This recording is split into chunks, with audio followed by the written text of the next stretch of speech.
People must be really anxious to start this meeting. You all got quiet right on time.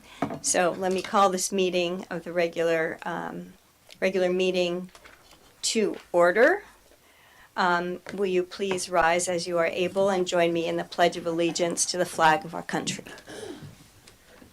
Ready, begin. I pledge allegiance to the flag of the United States of America and to the republic for which it stands, one nation, under God, indivisible, liberty and justice for all. Thank you so much. Clerk, please call the roll. Councilmember Farrar-Rivas, Present. Vice Mayor Gurney, Here. Councilmember Wellander, Here. Councilmember Dean, President? Mayor Lowe. Here. Thank you. Thank you. We have participation on Zoom as well as in person. We ask you if you have things that buzz or ring to please silence them during the meeting. There was no action taken at closed session. At this time, I'd like to entertain a motion for approval of the agenda. So moved. I second. Moved and seconded. Any questions on the motion? Seeing none, if the clerk would please call the roll. Councilmember Farrar-Rivas, Present. Aye. Vice Mayor Gurney, Yes. Councilmember Wellander, Yes. Councilmember Dean, Aye. Mayor Lowe. Present and I as well. Thank you. The motion carries unanimously. I think we start a new trend here. Thank you for that. At this time, we entertain comments from the public on anything that is not on the agenda. And is there anyone who would like to make a public comment on something that is not on the agenda? Seeing none in the audience and seeing none on Zoom, we will close those comments. Meeting dedications. I believe, Councilmember Dean, you have a dedication this evening. Yes, Madam Mayor. Thank you for this opportunity. I would like to dedicate tonight's City Council meeting to Marion Mertens. On November 22nd, 2023, at the age of 85, Marion Jean Mertens passed away peacefully while surrounded by her loving family. Marion was the oldest two daughters born to the Les and Margaret Batanili on April 11, 1938. She was raised in Petaluma on a dairy farm and graduated high school from St. Vincent's, where she met the love of her life, George Mertens. Marion and George married on July 14, 1956, and together they established Mertens Dairy in Sonoma in 1972. Her strength and determined spirit fueled her in every aspect of her life as the matriarch of her family, a loving wife, sister, mother, aunt, grandmother, great-grandmother, and friend. Marion was also longtime active member and a supporter of Sonoma Valley Tennis Association. Marion and George enjoyed playing the tennis so much that George built her a tennis court behind their home, which later became the perfect playground for her grandchildren and great-grandchildren.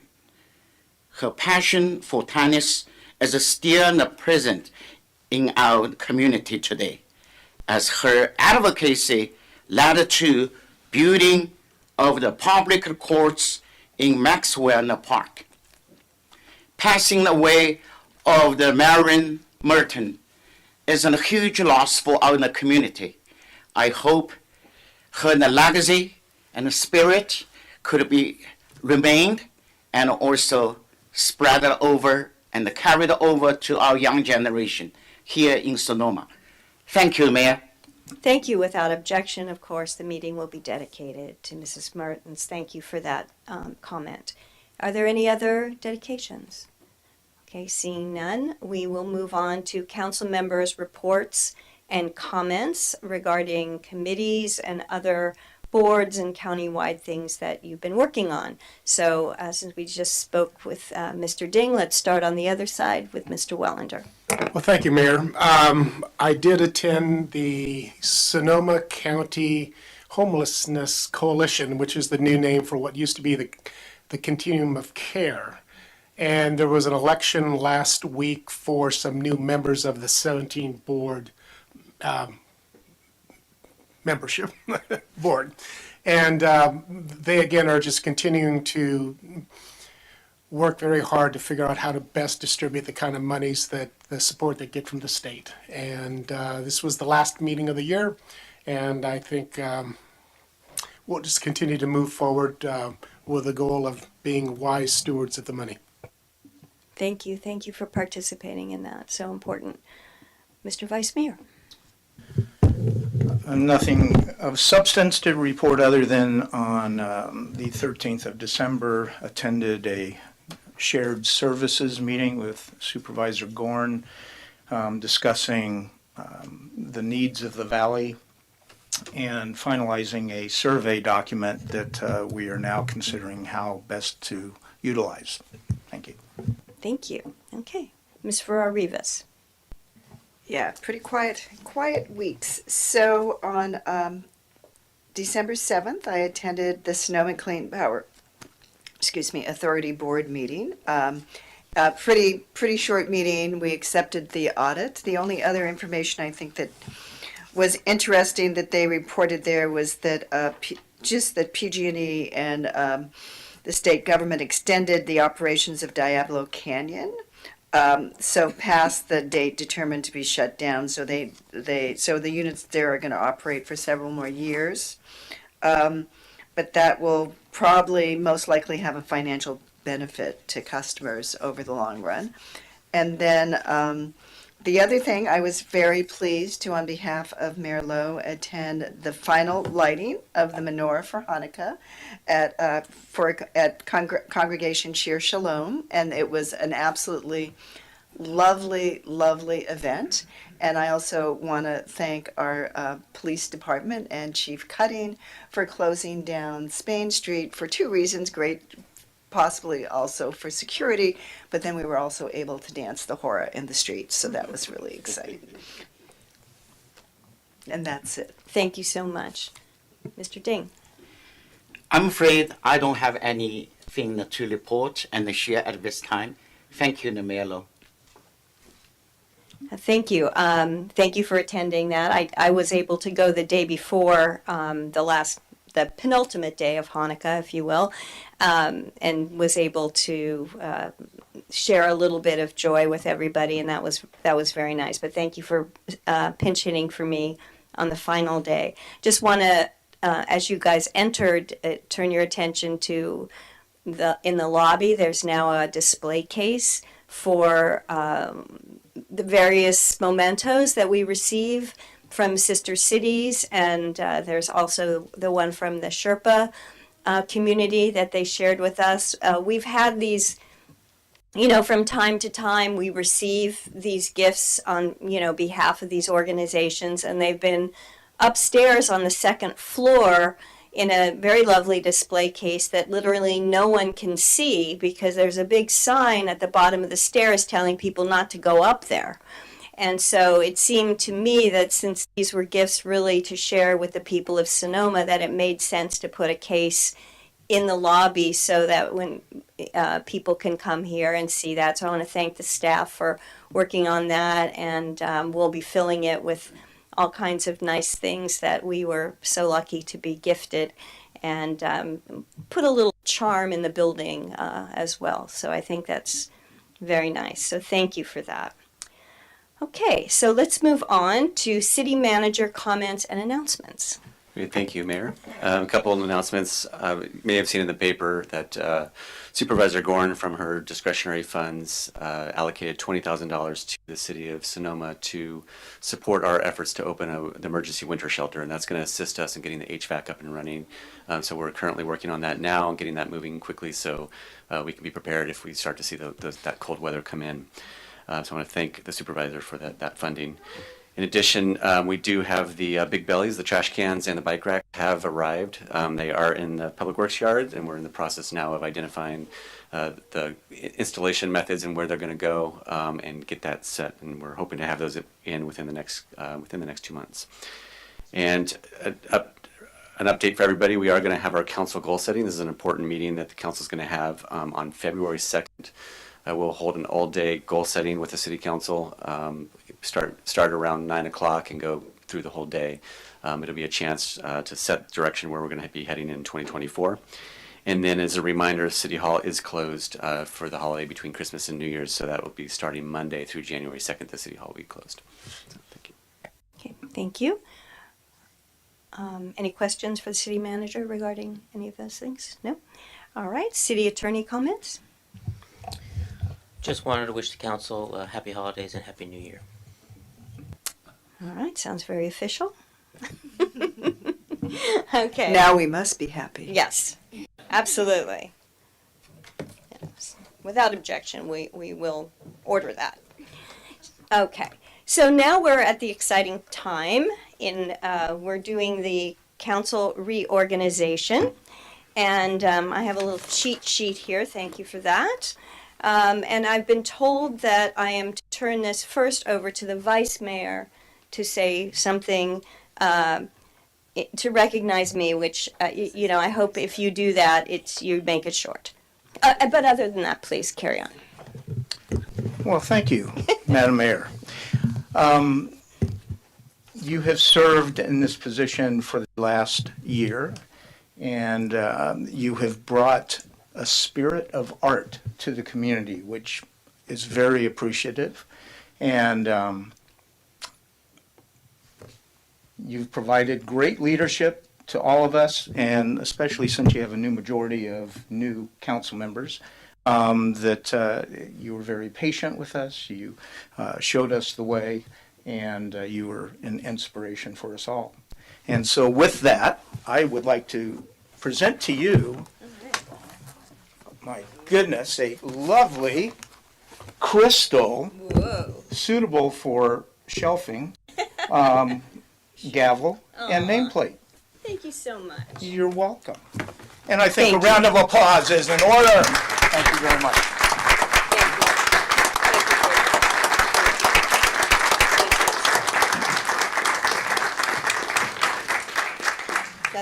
That's lovely. I'll cherish it always. It's been a great year. There's going to be a sort of state of the city meeting that the chamber is setting up, and at that time, I'll have remarks regarding sort of a summary of what went on over the years. There's a few important things, but I will note a couple things. Thank you for the focus on the arts, but I think the most important thing that happened during my tenure as mayor is the bathrooms on the plaza are so much nicer. And so if I'm known for nothing more than that, I shall be so honored. So thank you. Thank you for that. And I just want to, nothing happens in the city without staff. Tonight we're going to honor one of the most influential and important staff members ever for the city of Sonoma. But believe me, nothing happens without staff. And I just want to thank all the staff for putting up with, looking around the room. Oh, you want to turn this place into an art gallery? Okay. You want to add, but they went along for the ride, and they worked really hard, and I just want to thank them from the bottom of my heart for all the hard work, because nothing happens without the staff. Thank you so much. All right, so now, moving on to this exciting part, is I will entertain a nomination for mayor.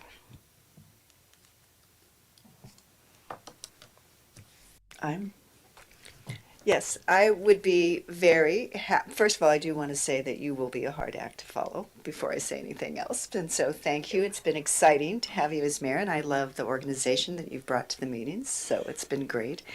But I would like to nominate Vice Mayor John Gurney to be mayor for 2024. A great number. All right. Great No year. seconds are required. I'd like to say I strongly support this nomination. Have worked very closely with the vice mayor, and he's whispered in my ear a couple times about things, and vice versa. And I look forward to working with him as the new mayor. Are there any other comments? Are there any other?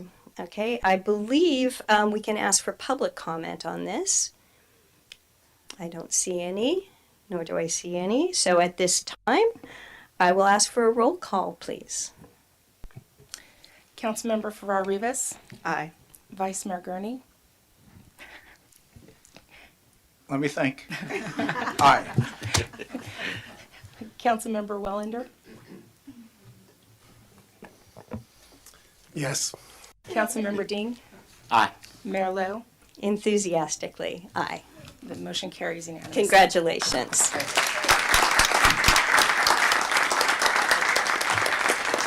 So I think at this point, I actually turn the gavel over to you and do this.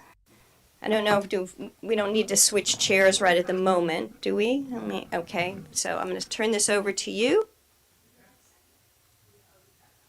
Very good. All right. Well, good evening, everybody. Thank you for being here. So the section that I will address under 6.1 is the selection of the vice mayor. And I am now going to open up nominations for vice mayor. I would like to make a nomination. Former mayor would like to make a nomination, please. I would like to nominate Councilmember Patricia Farrar-Rivas for vice mayor.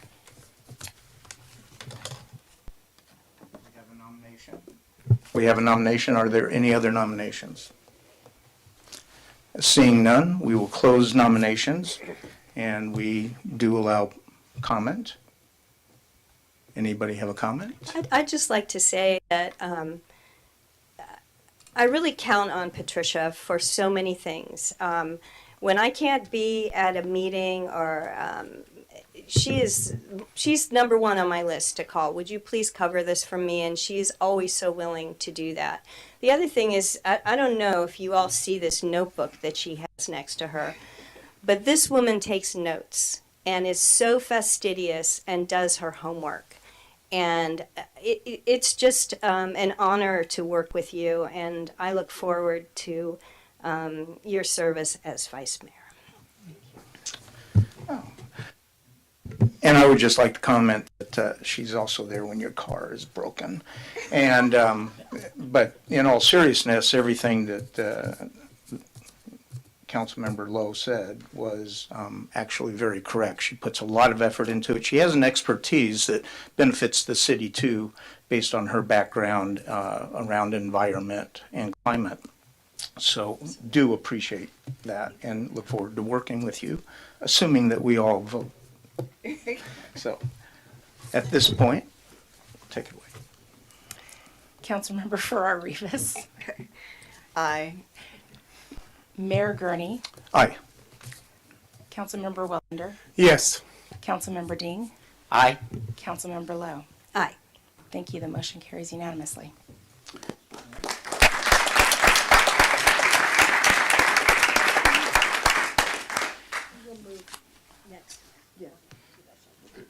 We'll do the shuffle. All right. Congratulations to everyone. Oh my gosh. My goodness.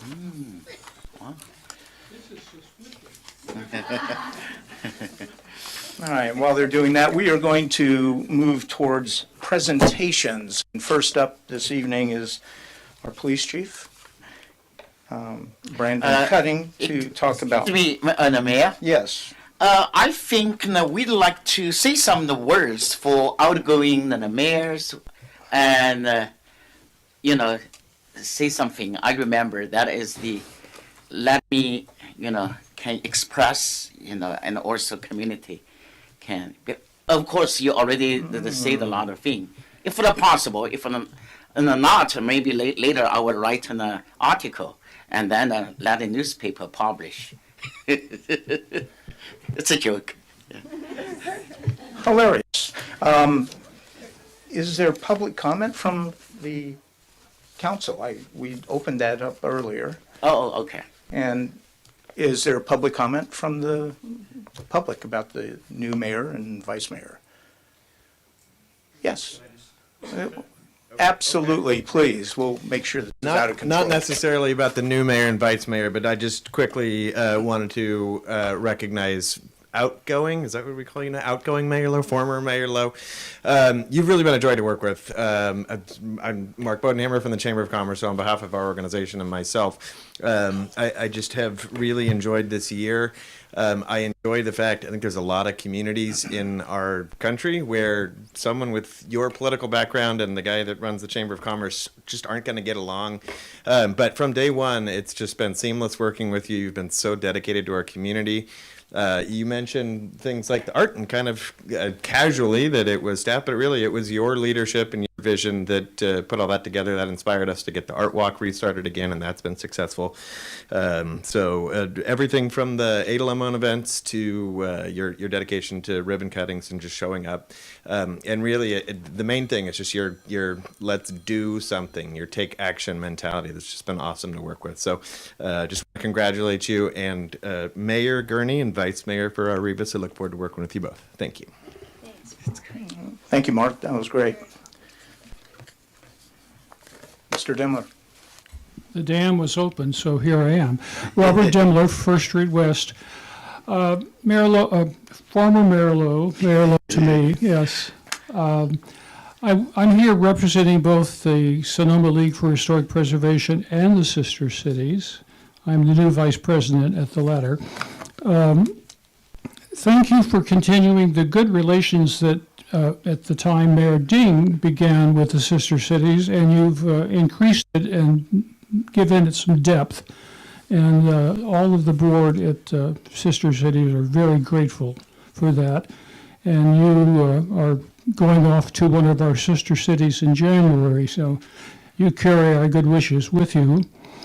As far as the Sonoma League, you've just about been at every event, and we appreciate that very, very much. And I hope to see Mayor Gurney and Vice Mayor Farrar-Rivas at Sonoma League events and Sonoma Sister events. Thank you very much. Thanks a lot, Sandra. Thank you.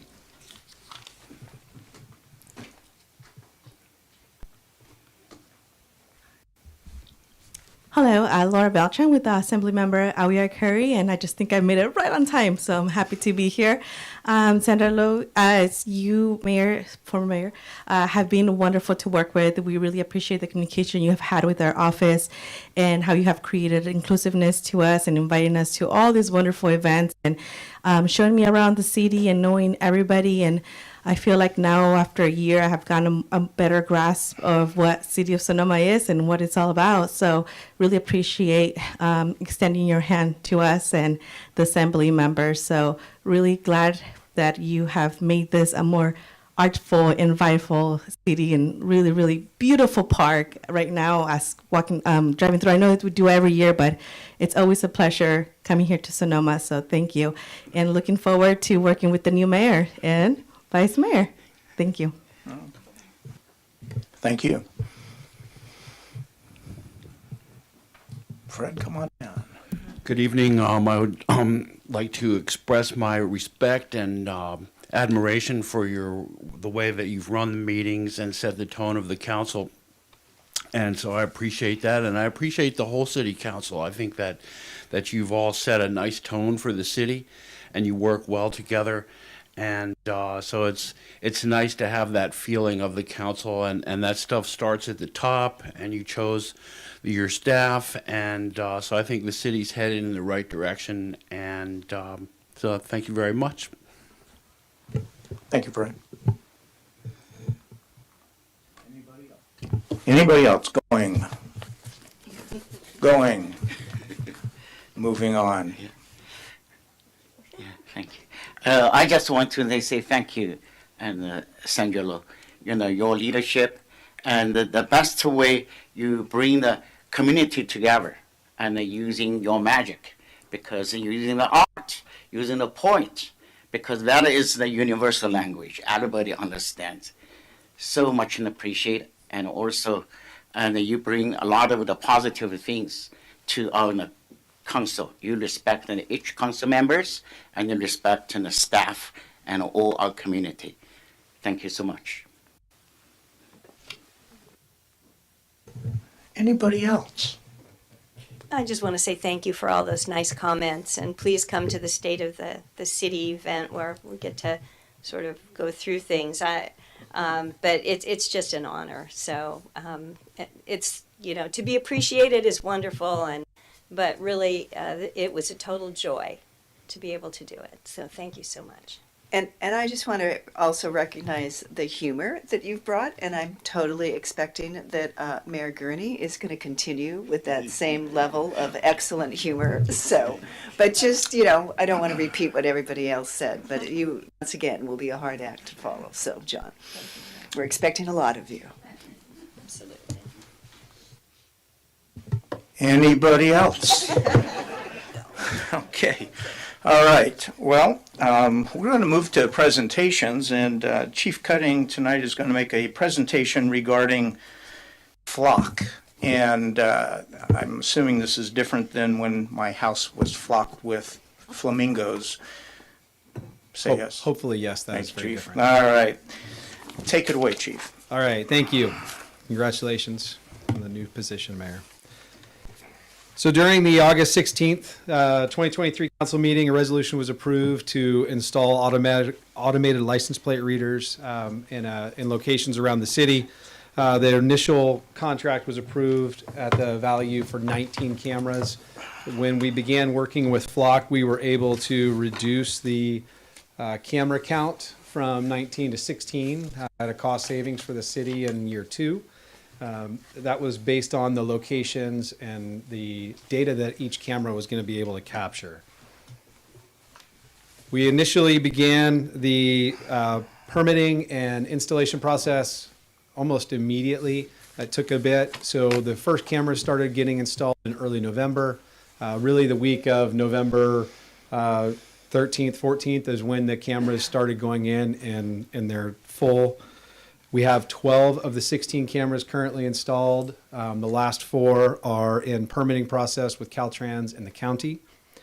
Just to give you an idea of the type of data that we've been able to capture, 1,609,628 plates have been read. That was as of last week. An additional 162,440 independent. So lots of repeat drivers going in and out of the city. We only capture 30 days worth of data and it gets deleted. So whatever data I display on here is for the 30 days from the time I begin to the time that I captured that. Also, to recognize the Auto Theft Task Force, Sonoma County Auto Theft Task Force, which is managed by the Sonoma County Sheriff's Office, just got approved through Board of Supervisors to conduct installation of a very similar system to what we've done. I believe they're going to be putting in about 64 cameras county-wide. Some of those are going to benefit the valley and out beyond the city of Sonoma. So, what have they done? The very first week that these were installed, actually, before I even knew we had a camera installed, we had a hit and run at a location very close to that first camera. Once we learned there was a camera, we were able to go to the scene with a laptop, bring the images from that camera up for the victim of the hit and run, and they were able to identify the car. The driver of the victim vehicle was 16 years old. had full insurance, but her insurance wasn't going to cover hit and run. So being able to identify that vehicle saved her probably $1,000 right off the bat. So I consider that a success off of one camera. And then as we started adding more, the second one was a few weeks back. We had an ATM card that was applied to a local grocery store ATM, a skimmer that was applied in the middle of the night. Through the store surveillance, we were able to identify an approximate time of when it was applied. We pulled data on the ALPRs around the city, and we were able to identify a suspect vehicle based on that, based on the registration. We subsequently were able to identify the suspect through that and have made an arrest, and that suspect was tied to multiple other cities' skimming devices. That particular one that was applied, though, that victim had lost, Sonoma resident had lost more than $5,000 from that single ATM theft. Then we also had a minor retail theft from a local drugstore, a couple $100 worth of product taken. The store manager saw the last three on the license plate as the vehicle was leaving. We plugged that in as it happened into ALPR, and we got a full plate, a description of the vehicle, and we were able to stop it as it was leaving the city limits, just going into the Sonoma Valley, able to get the items back and make an arrest. A more significant case, a few weeks back, we had an elderly male who had his three-wheel mobility cycle, the pushpack, that was parked in his parking spot in front of his truck. It was lifted out of his parking spot and placed into the back of a pickup truck and driven to Santa Rosa. Through the ALPR data, we were able to identify that vehicle coming in and leaving the city with that pushpack. That vehicle was located in the city of Santa Rosa less than 24 hours after it was taken, and the mobility scooter was still in the back. We were able to retrieve it and return it back to the owner, a $4,000 value. We also had a truck stolen just 2 weeks ago on a Thursday night. We used the ALPR data and were able to determine that car traveled away from the city of Sonoma from Broadway towards Santa Rosa. We notified Santa Rosa. They did not locate it. We started looking in the area of the valley just west of the city limits, and we were able to locate that car parked in a very unsuspecting location and able to return it to the owner. And then there was also a hit and run on Napa Road. Also, victim would have been out of a lot of out-of-pocket money had we not been able to identify that license plate and locate and arrest the driver of that car based off the ALPR data with the information they had on a description of the car only. Since this was put together, we've had 2 more theft cases solved and another hit and run solved just from ALPR data. So every week we're having multiple cases going. Not all felony level, some are misdemeanor level, but they're all victims are able to be reimbursed by the expenses of these crimes before they actually incur them. On top of that, the County of Sonoma, or the Department of Justice made a recommendation on ALPR policies, and currently the policy that governs our ALPR data is going through a minor update revision in advance of some potential law changes. When we presented this, the law required that we not share any ALPR data with any federal agencies used for immigration purposes. Our update on that is going to include any federal agencies, not just for those involved with immigration. So no federal agencies will have access to our database, and no out-of-state agencies will have access to our database. And that is the end of my presentation. Thank you. Any questions from the council? Councilwoman. Now I can say stuff, right? No, I absolutely want to thank you for this. It's great to have this feedback. You know, one of the major concerns that people have in a community is their safety. And, you know, when people feel unsafe, they're unable to do the other things that they love to do. And so I want to thank you for this. It's important that all of the tools at our disposal, we have to keep up with the times. And as much as we may not like it or we may lament having to do these things, they're necessary. And there's no sense going backwards, because there are people out there that are intent on doing harm, and we have to use everything at our disposal to make sure that the people in this community feel safe. And so thank you for this. This is a great report. I actually did have a question. Anybody else have a question? All right. Does anybody in your office monitor next door at all? And I noticed that there were some questions about cameras appearing in places, and I think with what we're seeing as a result of these cameras, it would be great to be able to do some kind of information sharing through the media, because they need to know that these are there for their protection. So. Yes, and the answer to your question, yes, I actually monitor next door, and I have seen the chatter about that. Yeah. I know Sarah and I have had several discussions about a response to some of that. We've been sort of slow on the response because we wanted to get some installation in process first, and then have some cases that we could actually say that it's effective or not. That way, when we go and start announcing that we have this, and the other guys, the people that are coming here to do problems, they don't know about it before we're actually able to prove its value. Because I think eventually it will be a preventative as well as the ability to identify and capture. All right. Thank you. Any other questions? I just have a quick comment in regard to that. It would be also good to include the last report you gave in regards to that we would not be sharing this information with federal government agencies or out of state, because I think that also helps people understand that we do care about people's concern about the potential loss of privacy around this, but at the same time it's important that this happens for the safety of the community, but also that the data is not going to be shared. I think that will do a lot to make people feel good about the whole process. And thank you for that addition to your report.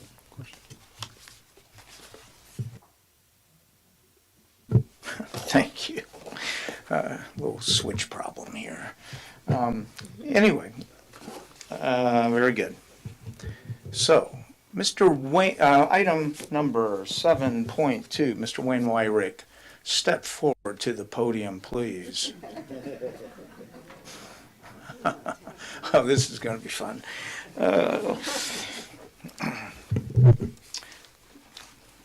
So, Wayne Wirick. I feel like I'm being scolded. Well, anybody who spends 41 years working for the same organization should be scolded. Tonight we're here to present you with a proclamation. And because you did work for 41 years for the city of Sonoma in various capacities, I'm going to read it. So everybody hang on. Seriously, dedicated more than 41 years of your professional life in the service of the city of Sonoma. Your career spanned various roles within the city, including volunteer firefighter, building inspector, interim public works director, acting city manager, facilities project manager, management and information systems coordinator, emergency services coordinator, and the development services director, building official. All of those jobs, and I speak just from limited knowledge, are very significant roles that you've held in those years. You've been a pivotal figure in the development and execution of over 60 construction or improvement projects for city-owned or supported facilities, contributing significantly to the enhancement and preservation of Sonoma's vital structures and landmarks. You were instrumental in the role of initiating the award-winning unreinforced masonry building program, and it showcases your dedication to the public safety and historic preservation of the community. You were the head of the building department, which witnessed issuance of over 2/3 of all the building permits ever issued in the city. Unbelievable. Your exemplary leadership in the plans section chief and assistant director of the emergency services operation during the catastrophic Nuns and Patrick fires of 2017 was crucial, and you've strengthened Sonoma's emergency preparedness significantly for future response capabilities. And as information systems coordinator, you've managed to saddle all the council members with multiple phones, and we truly appreciate that. But more significantly, we love the fact that you had the commitment to hang in there, and literally hang in there at times, I'm sure, because I worked with you during emergencies, flooding, during the fires, and you were so essential to the success of the city. And I personally want to congratulate you for that. So we have this proclamation, but before we give it to you, I'm going to open it up for comments with the council. Take it away. Anybody? Gone. No, go ahead. Yeah. Thank you, Noe.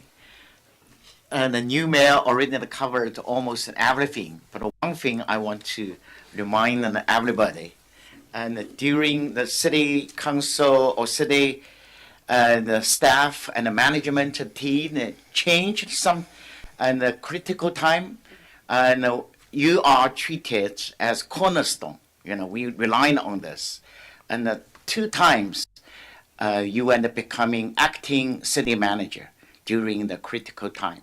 It's wonderful, and the city council staff and all community feel ease, and then very much appreciate. Thank you. Yeah, thank you so much, Wayne, for everything.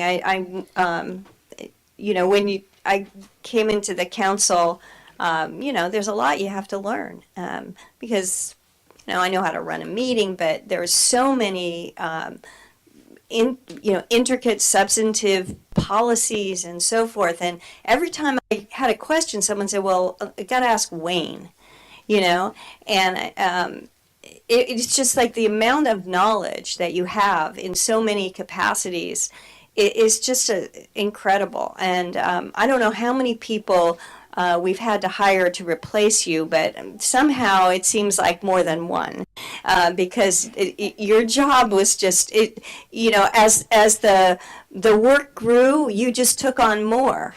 And it's just amazing to me how much knowledge and how much respect you have in the community.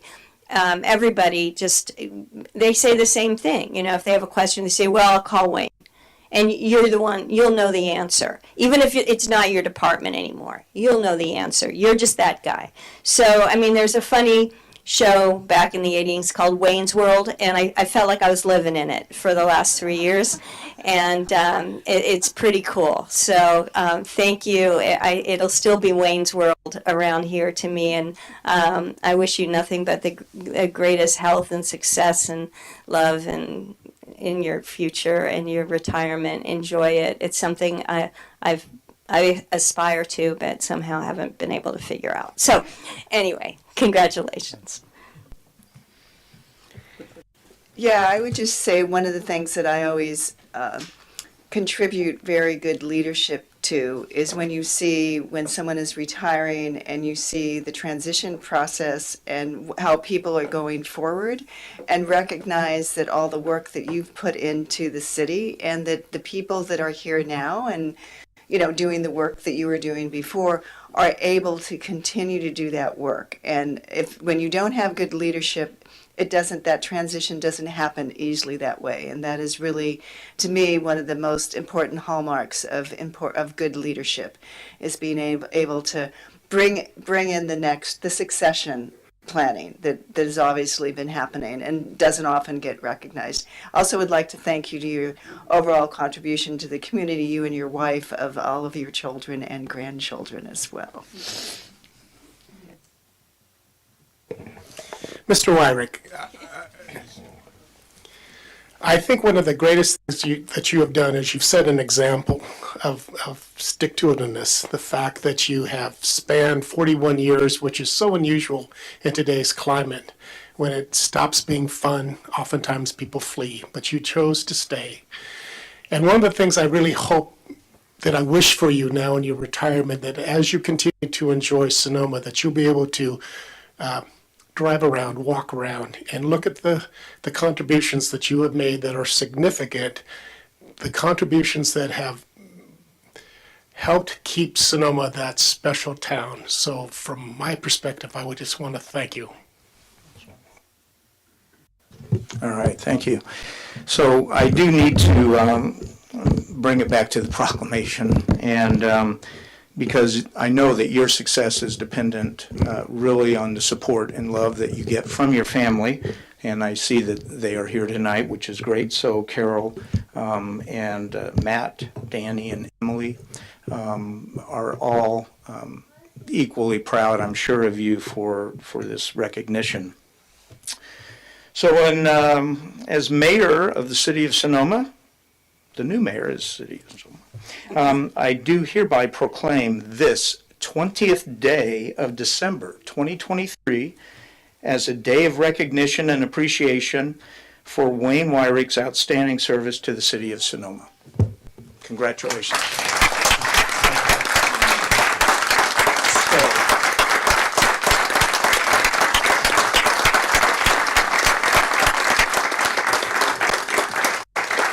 Council members, come on down. All right. You're all coming down. We have a Kodak moment to have.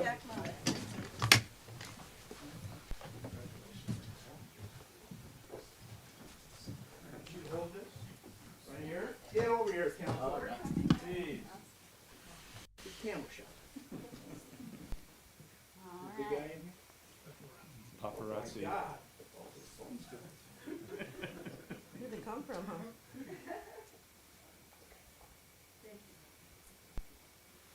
Okay, time up. Wayne, congratulations. And should we have others gush over you? No, not I would like to say. Please do. Please do.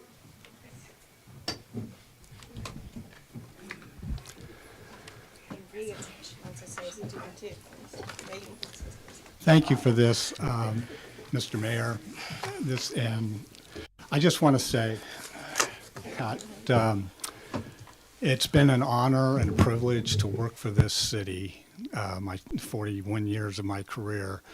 The good people of this community, the many city councils that have run the city, and all the great staff that we've had over the years. It's really, I've been blessed, and I'm very, very grateful for that, and it goes very much appreciated. I mean, I'm fortunate enough to live and work in this community. I mean, I think I've said it before, I worked in the middle of a park for 41 years. It doesn't get any better than that. So I just want to thank everybody for that. Thanks. Thank you, Wayne.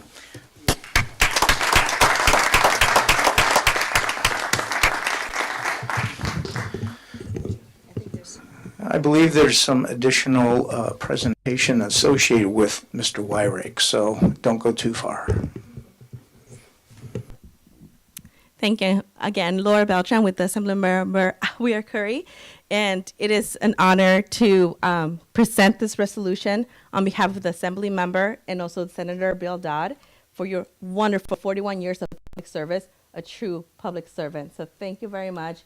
I'm not going to read the resolution because it already has been done. So thank you and congratulations, and thank you for all you have done for the city. Thank you.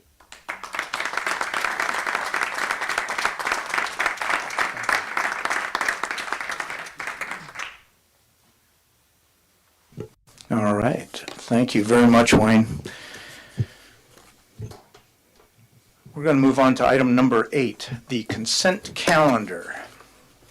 And all the items listed on the consent calendar are considered to be routine and will be acted upon by a single motion.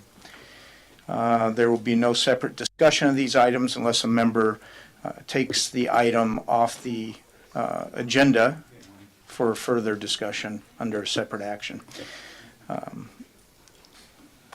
Do any of the council members wish to take an item off the agenda? Seeing none, we will entertain a motion for the consent calendar. Mayor I Gurney, move approval. Yes. we actually need to do public comment. Oh, okay. Thank you. Yes. All right, public comment on the items. Seeing none. Is there anything on Zoom? Fantastic. All right. I move approval of the consent calendar. I second. All right. Call for the vote, please. We're going to switch it up here a little bit. Vice Mayor Farrar-Rivas, Aye. Councilmember Wellander, Yes. Councilmember Dean, Aye. Councilmember Lowe, Aye. Mayor Gurney. Yes. Thank you. The motion carries unanimously. We have no public hearings this evening, but we do have a regular calendar. So item 10.1, to adopt a resolution approving conditions for operations of Sonoma's Tuesday night market 2024 season and vendor stall fee pricing. Ms. Jansen, or is this city manager? Yes, unfortunately, Okay. Lisa is sick and can't make it tonight, so I'm going to pitch in. I'm going to give it my best shot. I do have with me Mark Bodenhammer from the Sonoma Chamber of Commerce to assist with any questions that do come up throughout this process. But what I'll do is I'll walk through this presentation, and we're here to answer any questions. So what we're talking about tonight is the Tuesday night market and preparing for the 2024 season. A little bit of background: in 2019, the City Council has a resolution that established a partnership with the Sonoma Valley Chamber of Commerce and a marketing operations manager to run the Tuesday night market. During 2020, as you can imagine, the event was scaled back due to reasons known. And then 2022, things picked back up and more community engagement occurred through different vendors coming on board, music and other type of things. 2024 season is going to build off of 2023. So last year we had a fairly successful market season. We had a few of the markets rained out, which affected our budget, which essentially less revenue came in, and so that did impact our budget. And so what we've done is tried to look at the 2024 season and how can we build off 2023, identify where there were budget shortfalls and how to recoup those costs. And so what you'll see in this process is a recommendation on how to move forward. So the 2024 market season would consist of 19 markets. They'd run between May 7th and September 24th. There would be 2 dates throughout the year that we would not have the market, and that's due to the 4th of July and the city party. So those weeks we would not have the market. The hours would remain the same as in 2023, which is 5 to 8 o'clock with the music between 6 and 8 p.m. And there's a focus on nonprofit participation, and so there'll be time at the beginning of the market for nonprofits to be recognized, and then during the intermission of the music as well. And then a new opportunity that the chamber, the Sonoma Valley Chamber, is looking at in terms of providing an area, working with us to provide an area for new sponsorship opportunities, which would host fundraising opportunities within the market. Continuing in terms of the 2024 season, we'll continue to look at youth music being programmed at the amphitheater, so working with the school and the high school music programs. The Sonoma Valley Jazz Society is going to continue to co-locate their monthly Tuesday jazz event. It looks like every second Tuesday of the month. The zucchini races, which I saw for the first time last year, which was pretty impressive, will happen on August 20th, and there's the continuing and enhancing the partnership of that with Sonoma Raceway, and I've heard some ideas of expanding that and making that a little bit more, even bigger and better. So it's exciting to see. New sponsorships are going to be looked at to be created to create gathering spaces for businesses to host and entertain guests and clients. So what we saw is that was happening, and unfortunately with some of our ABC license, we want to make sure that's done in an appropriate manner, and then also provide dedicated space and support those events, but while also recouping some cost on that. And then we also want to continue working with our market manager, who is Jerry Wheeler, who is here tonight, and can help answer questions as well. And the purpose of that is really to help with vendor coordination, communication, on-site setup, oversight, the execution of the events and programs, so a valuable asset to the market throughout the event. In addition, in 2024, we want to work with the police department to be on site through this. So in the past, we've tried different approaches with volunteers, with code enforcement, and what we found working with the police department is better to have a police officer on site during the event to help with issues as they come up. One of the big issues is the waste management, and that's something that you'll see in the cost, and you saw in the packet.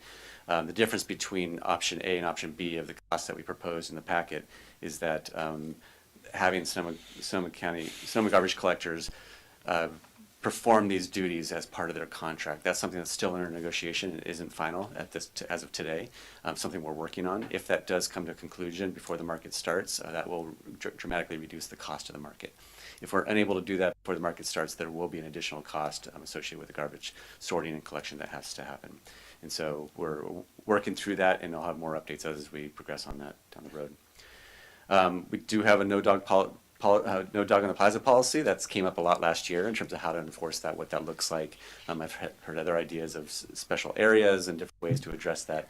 That's something we can talk about as we move forward in this, and if there's feedback from the council on how you'd like us to approach that. But currently, we do have that policy. We would still enforce that to make sure that dogs were not on the plaza during the event.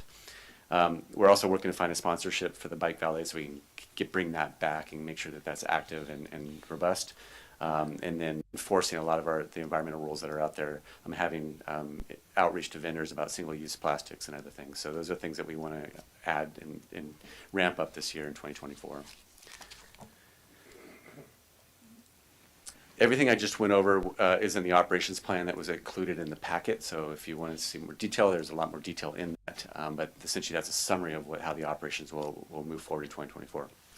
So to address the cost, we did see a deficit last year in 2023, and again, that was due to a number of days that were rained out. We also didn't account for some staff time that was allocated to it. So we took a more comprehensive look at the budget, what's all the costs that are associated with putting on the market, and then what do we need to do to recoup those costs. And so part of that was to adjust the rates.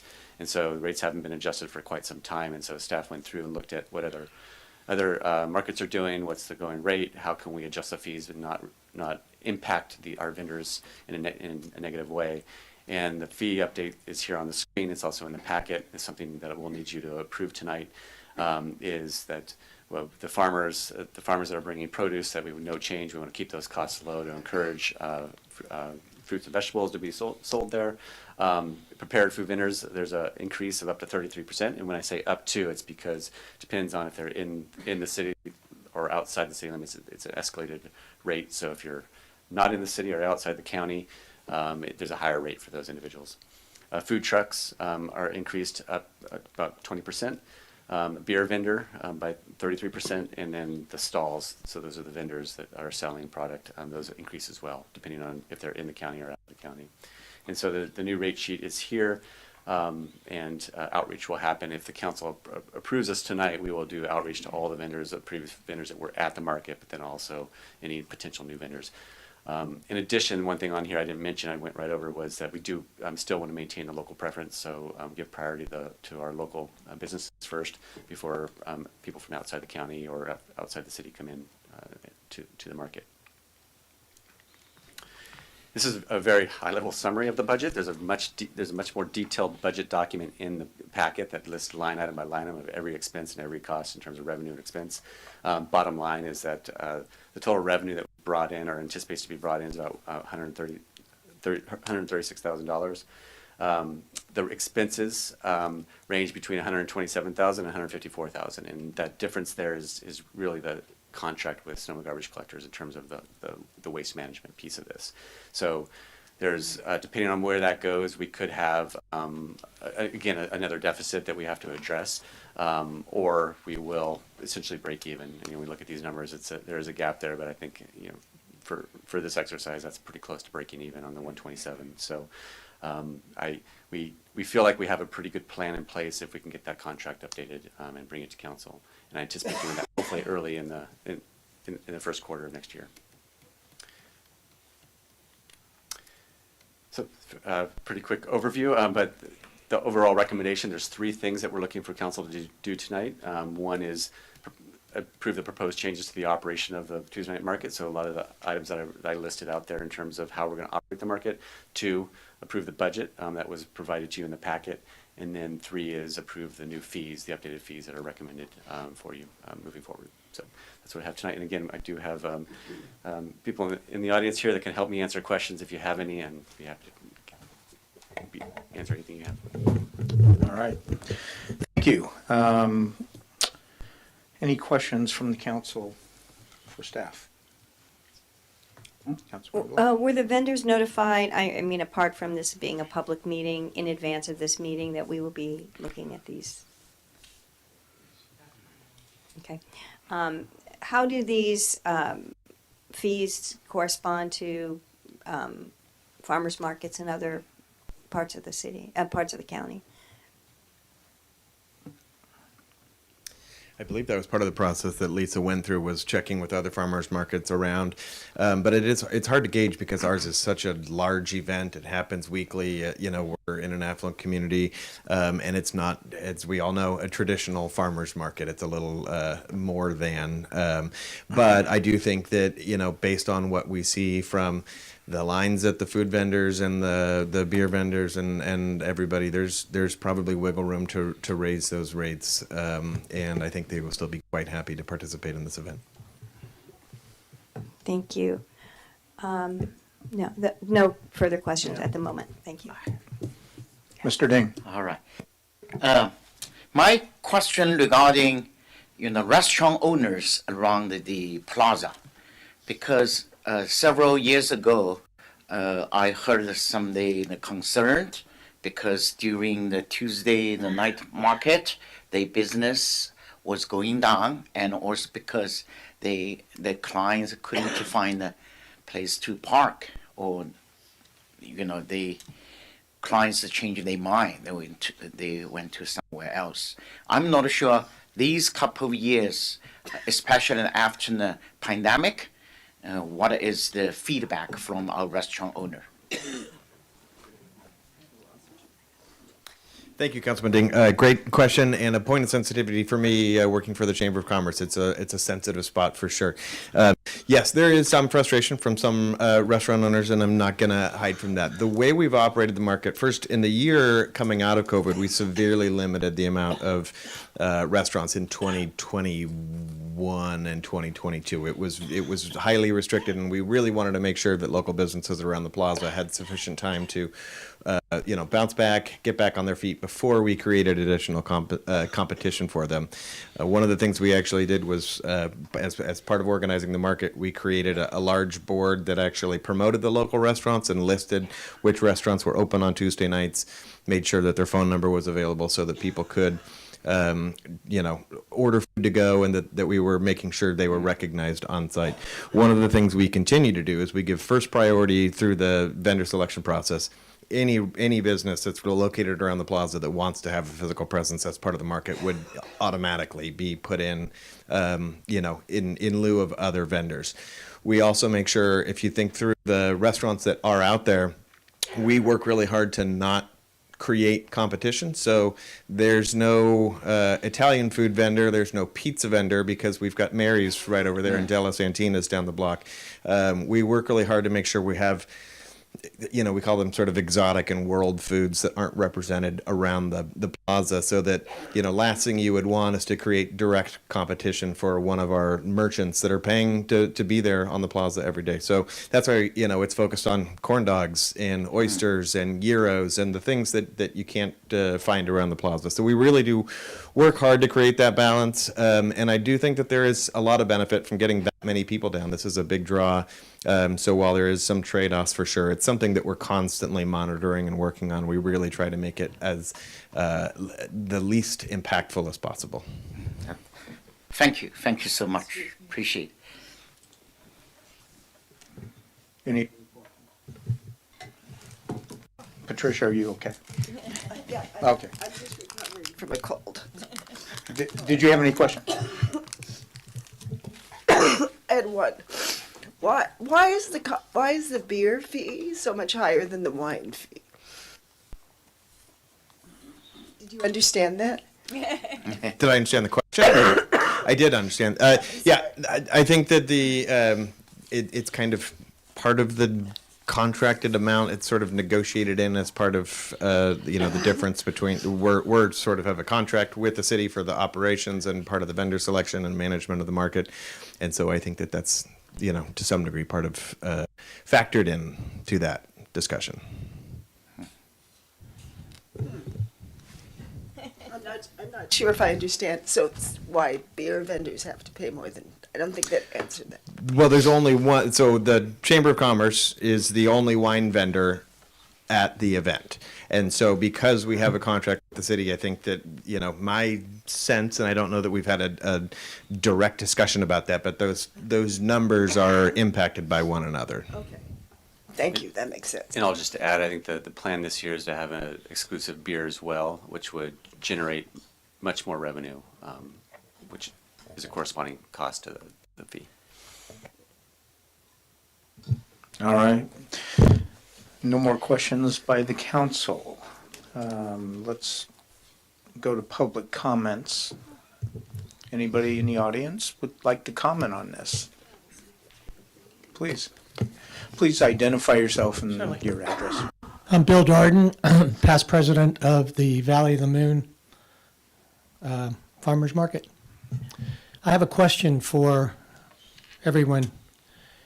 Are we now running a for-profit market, or are we a non-profit market, number one? Number two, the increase of vendor fees has caused an incredible amount of upheaval in the market, because I'm there, they talk to me because I ran that market for 12 years. And there's a lot of controversy about how the fees have increased. And you've had vendors that have pulled out because they can't make a living. So that concerns me, because I have been in front of 6 councils, I don't know how many mayors, but it has always been, what are you going to do for the vendors, and how can we help them make a living, or you don't make very much money in 3 hours.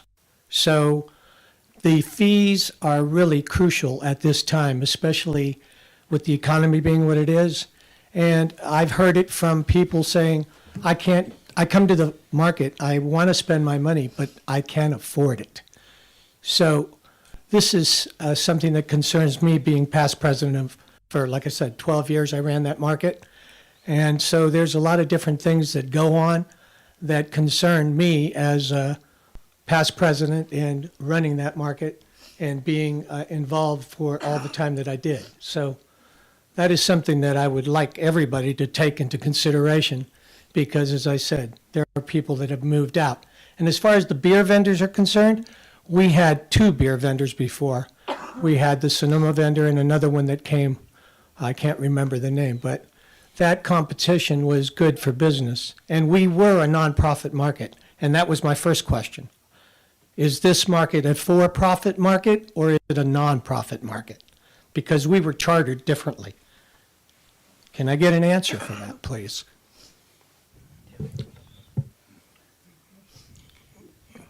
Mark, I see you shaking your head back there, right? Yeah.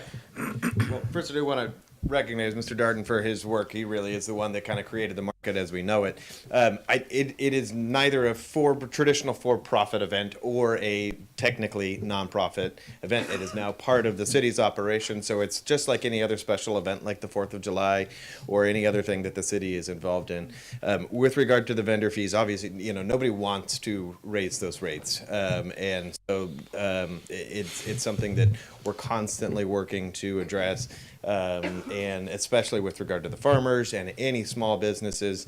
But the reality, you look in the budget, and the costs for garbage service and the costs for security and the costs for insurance and all of those things, we have an obligation as the city to, be the keepers of the public's funds and to spend it wisely. And so it's trying to find that balance. So certainly we're here acting at your pleasure and whatever you guys would like to do. But that's, we have tried to keep that number as manageable as possible. With regard to some vendor subgroups, maybe there's wiggle room with certain vendor types.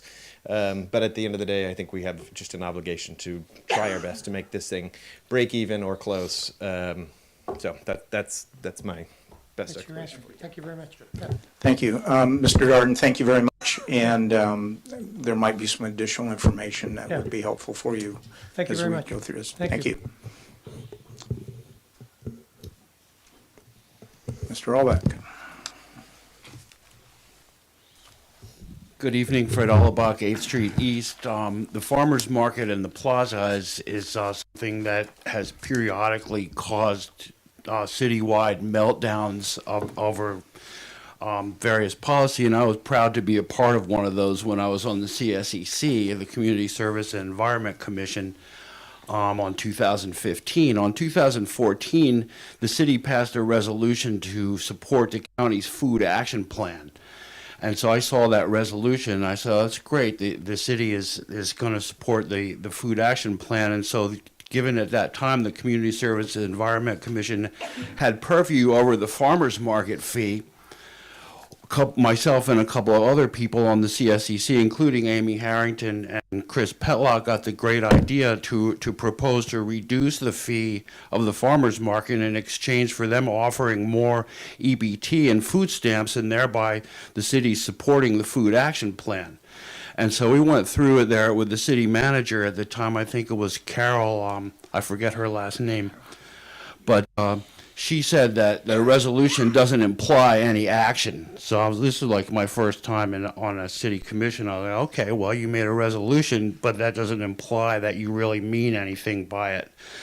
So we did that, and Bill was the manager of the farmers market, and Gary Edwards was on the city council then, and he appealed that fee reduction.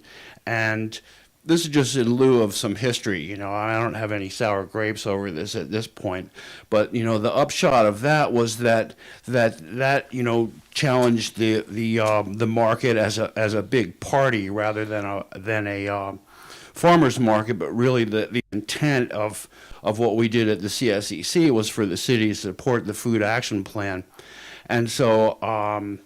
As a result of that, the CSEC's purview over the fee was taken away, and then the city hired Lisa, and then the CSEC oversaw the farmers market, and then gradually the city kind of clawed the farmers market away from the CSEC. So now it's a city item and not really overseen by any commission. And so that's kind of an interesting place, you know, where there is. So if it does blow up, it's going to be on you guys and not on anybody else. But I have a concern that the city did make a resolution to support the county's food action plan. And I didn't see anything in this farmers market agreement here that would show some way that it was. So I would like to see that, you know, given that with Kathy Capriola's study of how many people are food challenged, that the farmers market would somehow address the city's food action plan and their resolution to support that. Thanks. Thank you. Anybody on Zoom? Seeing none, we'll bring. Comment. Regarding the dogs situation, my understanding is there's also, regardless of whether or not we had that plan for the plaza, dogs aren't allowed. Like on the Friday farmers market, they're not allowed either. So I think that we should, you know, put that, lay that one to rest, because it seems like it's just part of the requirements of the operation of a market. But I'd like to also bring up this issue of perhaps if we're doing different areas, perhaps a children's area. One of the comments that I received was there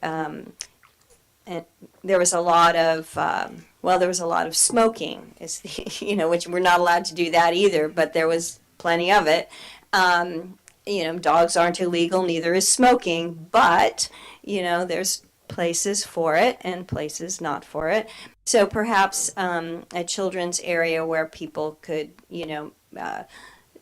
just have a comfortable time with their small kids and not have to compete with, you know, people who are enjoying the beer, the wine, and whatever they shouldn't be smoking at the plaza. Not that there's anything wrong with it, but at the plaza.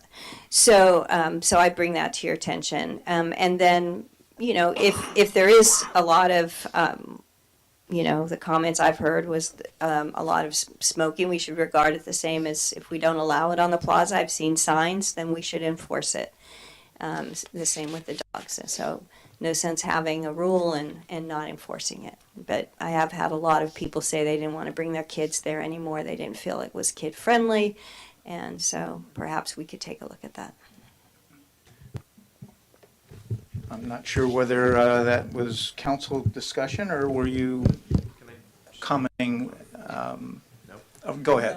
Go ahead, Mark. I just want to point out and recognize we do have partnerships with the library, with the community center, and with state parks that provide children's programming, but a good idea to maybe put more emphasis on it and draw attention to it. And then just to answer your question, yes, dogs are not allowed at any certified farmers markets in the state of California, so this is kind of a moot point for us to discuss unless we want to disband the farmers market part, but I don't think that that's what anybody's intent. So, thanks. All right, thank you. Seeing no other public comment, let's bring it back to the council. Yeah, Patricia. I would like to see some attention made. So this is the first I've heard of the food action plan, so I will certainly take a look at the food action plan. But especially considering, recent studies that show the level of food insecurity in the valley, what can be, to have staff look at what can be done that makes the Tuesday night market very welcome to people that may have issues around food insecurity. And we all know prices of food and from the food vendors are going up and much higher. A lot of people bring their own food. I don't know what the solution to this is, but I think it's something that we should really take into consideration, like so that we're making sure that it is really an event that is welcoming everybody in the valley, because it really is. I know it's Sonoma, the city of Sonoma, but it's really the valley that comes and participates in our farmers market. So I'd like us to think about whether that is. I'm not sure whether the vendors, receive a lower fee if they're able to provide lower costs through different programs to people so that they can get the food for a lesser amount, or, it just seems like there could be some creative thinking done there. Maybe there already has been. Sorry, John. Mayor Gurney. So we actually do have a partnership. The partnership last year was with Sonoma Harvest, and they provided a sponsorship that allowed us to actually double the EBT amount. So if somebody came and had $40 worth of EBT, they could actually get $80 worth of produce from any of the vendors that are out there, and all of the farmers accept those. So it is something that's important to us. We do want to make sure that we're keeping people at all income levels have access to that fresh produce that we're so fortunate to have around here. But that's something that I definitely foresee us continuing because it's something that we were really proud to present that. It's something that we actually mentioned in the opening comments every week at the market to make sure that the community is aware of it. But again, another thing that maybe we could draw more attention to in advance. If none of us here know about that, that's a shortcoming, and we'll work to address that. Does that expand to the food trucks as well? I don't believe so. I think it's just for the fresh, for fresh food. Produce and potentially some of the packaged foods, but I'm not 100% sure. Because the fresh produce, and I'll just echo what Mark said. In the staff report, there's a little description about this, about how it works. In addition to what Mark just mentioned, the staff's in discussion with Sonoma Valley Food Weaver to try to look at other food programs, so things that might be beyond what Mark just mentioned. So we'll look at what those options are as well. All right, thank you. Any other council member Wellander? Yes, a couple of items. I'd like to direct a question back to the chamber because apparently he's got the answers tonight. Your comment about dogs are not allowed at a farmer's market, is it blanket, or is there a distance that says that dogs are not allowed within a certain distance from where people are selling produce? Or It's a state. So there's a surprising amount of regulatory agencies that look into farmers markets. Specifically, California's certified farmers market, which our market is, dogs are not allowed in the confines of that event, other than service animals, obviously. But it's not like within a certain amount. It's just within the actual outline of the event. They're not allowed. And they're not allowed on Sonoma Plaza either. So it's sort of a double whammy. We have kind of two things going against Right. us that we'd have to address. Okay. And it also, I mean, I consider myself a dog lover, have dogs, but boy, it would be difficult to manage if there were a lot of dogs around. Understood. Okay, thank you. Yep. Probably the one comment that I wanted to share is that I would like to not lose sight as to what the description is of this event, and it's a farmer's market. So if there's going to be any area that we adjust fee schedule, and we talk about the struggles that small family farms have in the state of California staying viable, if anything, I would like to see us bend over backwards a little further to make it more palatable for those that do sell produce, because to me, that's a visual delight to see a sign that says farmer's market, and there are farmers there peddling their wares. So I would love to see some consideration to some adjustments there. And I would also like to challenge the chamber to put on his sales cap and go out and really solicit it as many farmers, produce vendors that they can. Because I, again, think both from food insecurities, the fact we have this program, that all bodes well for providing access to phenomenal food. So I would be strongly in favor of being creative when it comes to the fee structure of the various vendors, but to take a very close look at the cost for the produce vendors.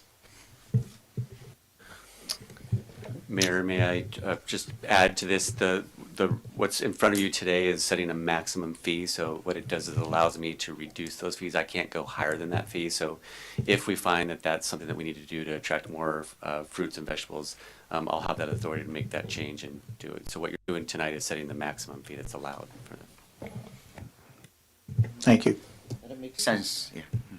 Jack, did you have? Yeah. I'm sorry, Councilmember Dan. It's fine. Just curiosity, in the 2024, we have the 24 the farmers market.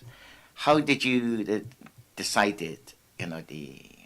Some people say longer or shorter, or until daylight saving time changed, or right now it's 24 in the farmers market, right? The number. Yeah.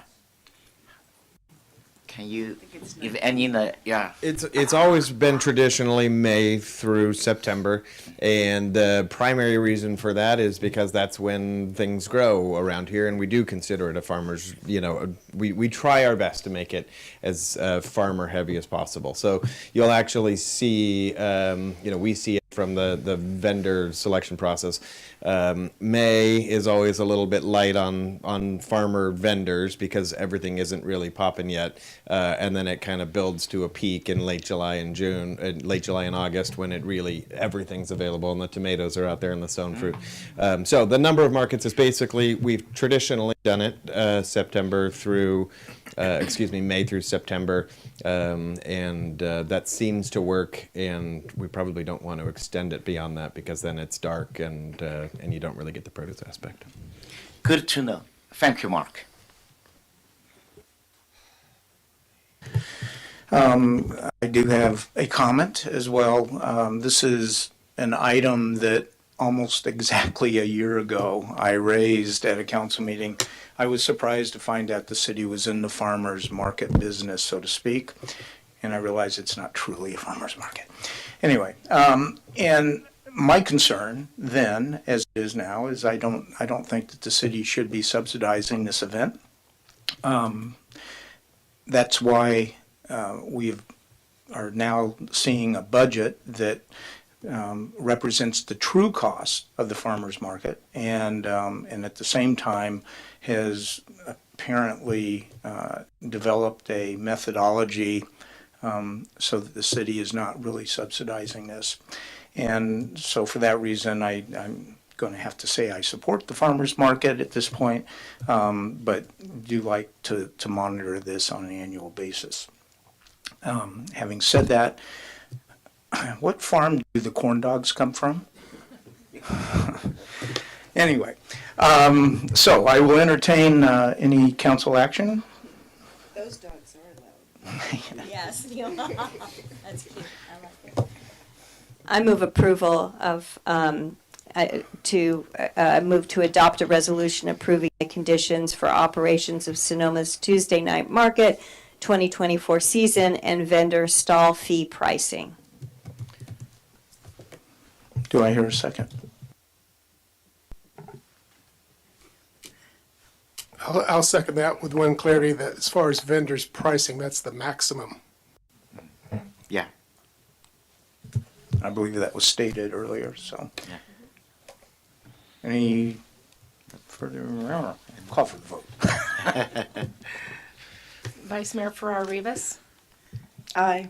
Councilmember Wellander, Yes. Councilmember Dean, Aye. Councilmember Lowe, Aye. Mayor Gurney. Yes. Thank you. The motion carries unanimously. That concludes our agenda, so I'm going to call for adjournment. Good night. Good night.